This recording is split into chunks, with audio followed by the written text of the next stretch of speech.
Budgeting is boring, let's be honest. No one likes learning about how much money we don't have or how much we wasted on Doritos. If you're one of the 70% of millennials and Gen Zers that have been living paycheck to paycheck, even if you're on a low income, you can still make some progress using a budget. Trying to build wealth without a budget is like searching for your house keys with your eyes closed. Maybe you get a feeling and it's the house key, but most likely you'll just hit your baby toe and feel disproportional pain. I don't know why we have that reset button there to begin with. If you're looking for a simple way to manage your money that doesn't take a lot of time and leaves you with the most amount of pennies in your pocket, then as a budget nerd, I'm here to serve. I've experimented with many methods of budgeting in the past. I've tried the applications, envelopes, percentages, even zero-based budgeting.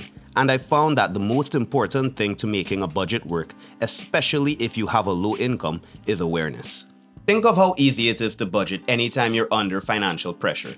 I'm in one of those situations now. I'm making a very expensive move from my apartment. And the thought of being homeless makes keeping my budget in check effortless. I'm sure you have at least one situation where you can relate. Eating in more and cooking cheaper meals to save money, or walking rather than taking the bus. This influenced the way I budget now because it revealed that what actually makes a budget easy and consistent is awareness around our spending, not the numbers on the spreadsheet. And awareness is something easy to cultivate if we use the right method. So which method gave me the most awareness of the budgeting that I've tried in the past? With the apps, I found it tedious to keep entering and exiting the application, and I found the notifications from them to get lost in the sea of other notifications I get, making them ineffective. The envelopes were just too easy to ignore when they're literally next to one another. I could literally feel as if I had more money than I did at any given time, and then I'd end up dipping into my savings. The percentage principles, like the 50-30-20 rule, really only applies if you're already above a certain income level for it to be sustainable.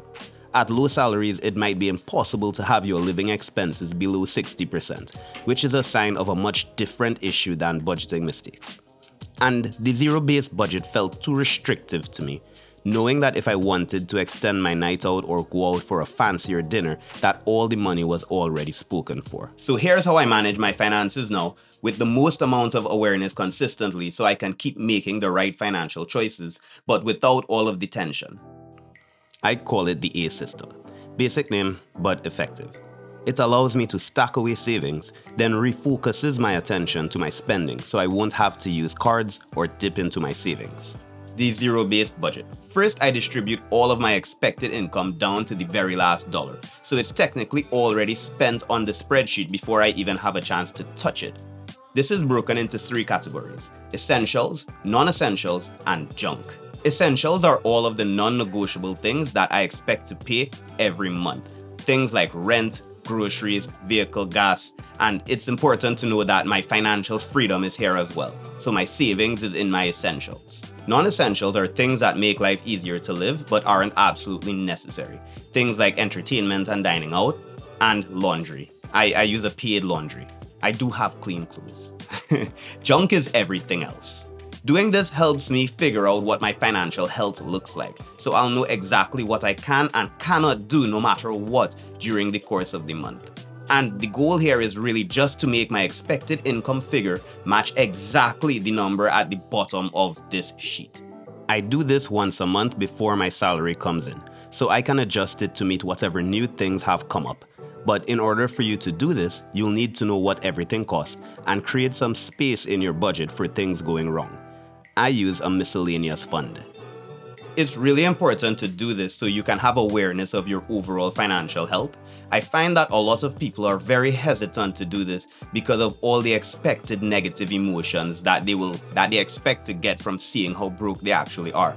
But what's more common whenever I do this exercise with someone, and I've done it with a couple of people, is that people start to see a light at the end of the debt.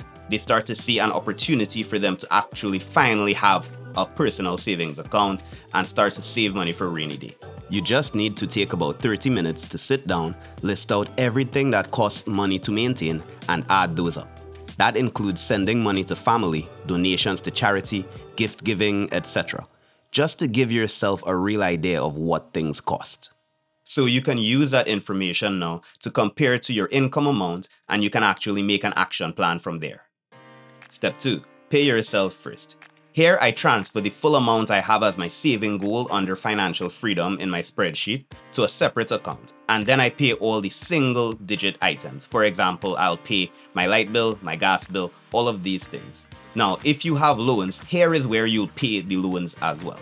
But there is a caveat. Sometimes you're just not in a position to be saving anything, and it's more important that you find a way to cut back on the things that aren't essential and find a way to earn more rather than save 10% of your income but pay 20% in interest fees to banks. So, be smart about paying yourself and don't save more than you actually can afford to based on the numbers. If you're not in a position to save, it may be a good time to look into an emergency account or an emergency fund of maybe $1,000 according to Dave Ramsey, so you have a blanket there whilst you take care of the debt. Step 3.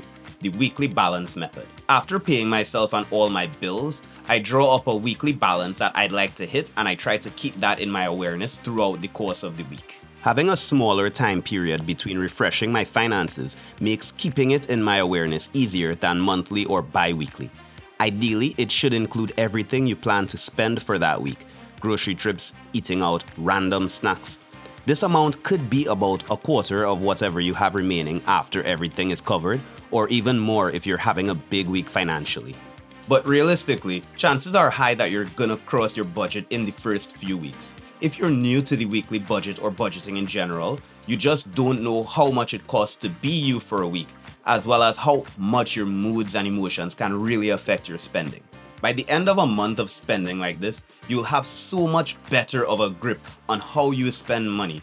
It'll actually become an exercise in self-exploration as you get better at budgeting and learning your moods and what are the things that cause you to want to spend more money while still having a little bit of flexibility, with the budget being spread across a week rather than specifically on items. And being forced to readjust your spending every week is also another great way to make sure that your awareness stays on the fact that you're trying to make your financial health better.